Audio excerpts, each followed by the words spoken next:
Nietzsche's view on instincts.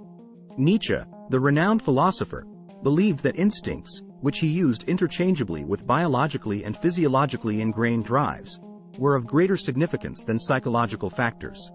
These drives are formed to a large extent through learning and environmental cues and are crucial for survival. In contrast, psychological variables such as beliefs and attitudes, which every psychologist knows, are ranked fifth in terms of importance, which is a matter of complete indifference. According to Nietzsche, all drives aim to be masters, and each of them strives to use words to represent itself as the ultimate purpose of existence and the legitimate master of all other drives. Drives lack intelligence and cannot see the big picture or recognize the best interests of the whole individual. They can easily sacrifice different drives, and if they are not checked by other drives, they can lead to excess and destruction.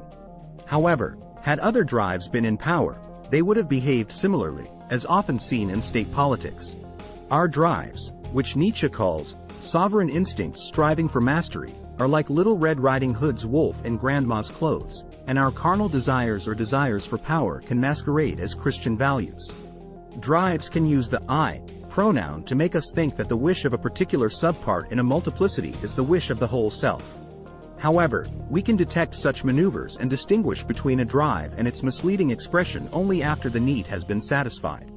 Nietzsche concluded that falsity is common and necessary, and the will to truth is itself a disguise. Personality psychology should not be uprooted aggressively, as weaker degenerated persons who cannot resist an urge attempt to attack the roots of passion. An attack on the roots of passion means an attack on the roots of life.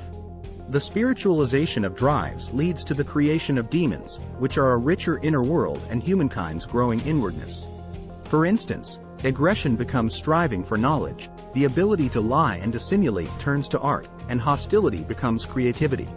The spiritualization of hostility sets up inner struggles and internal enemies, making us multicolored and more fruitful.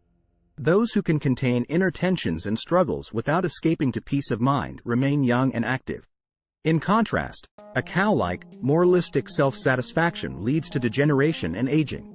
Nietzsche's ideas on instincts and human nature have had a significant impact on modern philosophy and continue to be discussed and debated to this day. We hope that this video has given you a glimpse into the mind of one of the greatest thinkers of our time.